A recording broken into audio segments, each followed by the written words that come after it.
Crude oil और natural gas किस में हो सकती है सबसे ज़्यादा मूवमेंट।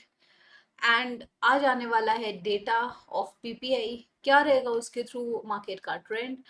प्लस आज है नेचुरल गैस की इन्वेंट्री।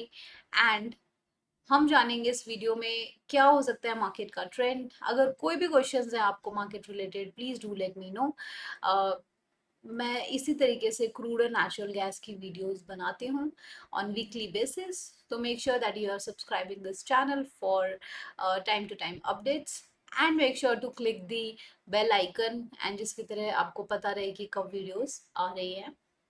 ओके, तो स्टार्ट करेंगे with crude oil in 1 hour time frame. यहाँ पर जैसे कि हम देख सकते हैं, तो क्रूड ऑयल में फर्स्ट ऑफ ऑल दो चीज़ें हैं।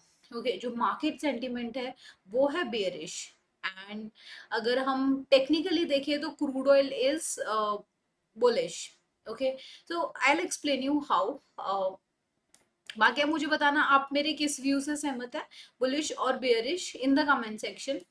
ओके, सो अगर हम टेक्निकली देखें तो यहाँ पर एक फॉलिंग वेज चैनल बन रहा है, एंड जो कि काफी टाइम से डाउन ट्रेंड है, वो कंटिन्यू है।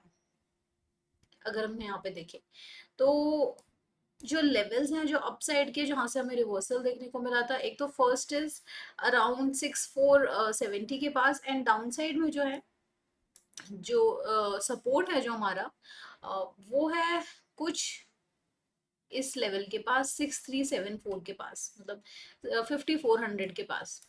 ओके, तो जो रिसेंट न्यूज हैं उनके अकॉर्डिंग क्या हो सकता है कि क्रूड ऑयल में एक डाउन ट्रेंड जो है वो कंटिन्यू हो सकता है। बट अगर हम टेक्निकली बात करें तो यहाँ पर जो फॉलिंग वेज है वहां से एक हम अपसाइड का ब्रेकआउट देखने को मिल सकता है। ओके, तो ये दोनों सिनेरियो, जो दोनों पॉसिबिलिटीज हैं, इस चीज का हमने ध्यान रखना है वाइल ट्रेडिंग, कि अगर यहाँ पर हमें कोई छोटा सा भी ब्रेकआउट अपसाइड को देखने को मिलता है तो वहां पर हम एक लॉन्ग प्लान कर सकते हैं। एंड प्लस अगर यहाँ डाउन साइड की बात करें तो जब तक ये 5656 के लेवल को नहीं तोड़ता है, तब तक इसमें शॉर्ट साइड में थोड़ा सा दूर रह सकते हैं। एंड अगर मॉर्निंग में देखें तो हमें यहाँ पर एक अप एंड डाउन मूवमेंट मिली है। ओके, वॉल्यूम एंड डेटास को अगर देखें तो यहाँ पर एक क्लियरली पैटर्न देखने को मिला है। एंड इस पैटर्न के अकॉर्डिंग यहाँ पर हमें जैसे डाउन साइड की एक मूवमेंट, फिर वहां से हमें थोड़ी less volume in upside, then down side में वॉल्यूम अच्छी आती है, देन अपसाइड। तो यहाँ को अगर देखें तो जो डेटा अब तक फॉलो है, अगर ये अब आने वाले टाइम में भी सेम कंटिन्यू रहता है तो यहाँ पे we will see another downfall. So this is going to be a very contradictory situation for crude oil right now. तो इसी वजह से आपको थोड़ा सा ध्यान रखना है क्रूड में ट्रेड करने से पहले। अगर कोई आपको वन डायरेक्शन मूवमेंट मिलती है, then go ahead, you can dive in and see what can be done. बात करते हैं नेचुरल गैस की, तो नेचुरल गैस में भी कुछ इसी तरीके से एक मूवमेंट हमें देखने को मिली है। एंड उस मूवमेंट के बाद क्या ट्रेंड हो सकता है वो हम डिस्कस करते हैं। तो यहाँ पर जैसे कि क्रूड में था कि वो डाउन को था वेज, यहाँ पर राइजिंग वेज है।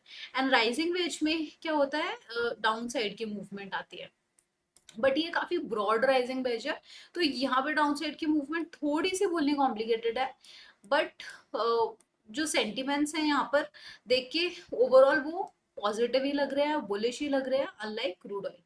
ओके, तो अगर हम नीचे वाला भी जो ट्रेंड देखें तो वो भी कुछ ना कुछ हमें क्रूड की तरह सिमिलर दिख रहा है। तो यहाँ पे हमें अपसाइड की मूवमेंट मिल चुकी है, एंड होपफुली हो सकता है कि जो अगली कैंडल हो वो डाउन साइड की और हमें वापस डाउन में इसी तरीके से स्लोप फॉर्म करे। ओके, तो सबसे ज्यादा जो ध्यान रखने का है वो ये है 188 189। And if I tell you, these are so far major support for natural gas। and 193 का जो लेवल है वो आज हमें एज अ रेजिस्टेंस का काम कर रहा है। Like in few within this week ही बोला जाएगा कि इस वीक में अगर हम देखें तो सिंस 9th 7th में भी ये इसने अराउंड इसी लेवल पे यहाँ से रेजिस्टेंस लिया था 193.3 का जो लेवल है वहां से। एंड फिर उसके बाद इसमें थोड़ा कंसोलिडेट किया था, एंड उसके बाद फिर वहां से एक डाउन साइड की मूवमेंट आई थी एंड देन थोड़ा सा ब्रेक एंड देन एक upside slope and now it is actually trying for a upside movement but थोड़ा सा कॉम्प्लिकेटेड है in natural gas as of now until unless ये 193.3 के लेवल को तोड़ के उसके अबव सस्टेन करता है तब तक ओके तो यहाँ पे इन लेवल्स का हमें ध्यान रखना है ओके अब अगर हम बात करें